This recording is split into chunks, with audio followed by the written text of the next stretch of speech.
Marajaw na udto sa tanan dinagat nun. Zay ako istorya. Sa una ko na panahon, nanwaya pa'y mga kasilyasan, ang mga tao sa dinagat, mga libang sa pantalan, sa ila, kasilyasan na way probitsyo dyan, lata dyan, hampan mo tuwad na kao sa lungag. Oh, sorry, nagkaon wala. Oh, di ka ba kung looron? Oh my God. Pag matabog ko na ang lipa ng tao, adto'y siya nag-atang na mga baboy sa ingod. Sunod ito na mga baboy, magsinibay-sibay sa kadayanan sa lungsod. Oh my God. Sanglit, waya ko may mga ayad sa una. So, amo dyan si Jan, istorya sa una. Kuman lahi, kay ang mga ido na sab ang nagsinibay-sibay sa kadayanan sa ato lungsod. Sa kabaryuhan, magtai-tai biskan hai. So nahimo nato sa una concern sa ato lugar.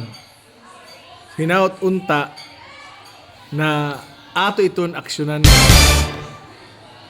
May balaod naman inan iton mga mahitungod sa latagaw na ido gani aton August 2025 gawas nan executive order ang ato gobernador mahitungod sa mga latagaw na ido o mga stray dogs sa nandyaoy mga penalties na mahiimpusar sa mga tao na waya mo sunod nandadto na executive order. Ugsa man hipuson ta an ato mga ido. Kunjay ido aja iton pag papanaw-panawa sa kadayanan kay masawaing sa ato mga bisita. Biskan unhon pa pag-implementar ng gobyerno kung ang tag-ija mismo ng ido way pakialam na amo jao na biskan hairaan lipa ng mga ido sa dayan. Ug sa gani kami, jaya mo ido sa una na kay waya man namo anara na i-priso sa tangkay. Amo ito na ang isa tag-exile sa bayantian sa pantabangan sa bagong bayan.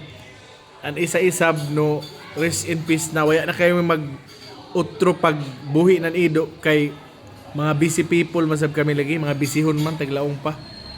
So kung di nato kaya ang pag atindir ng ido na ikaw rin mag-igo kung unhuni mo dyan imo ido.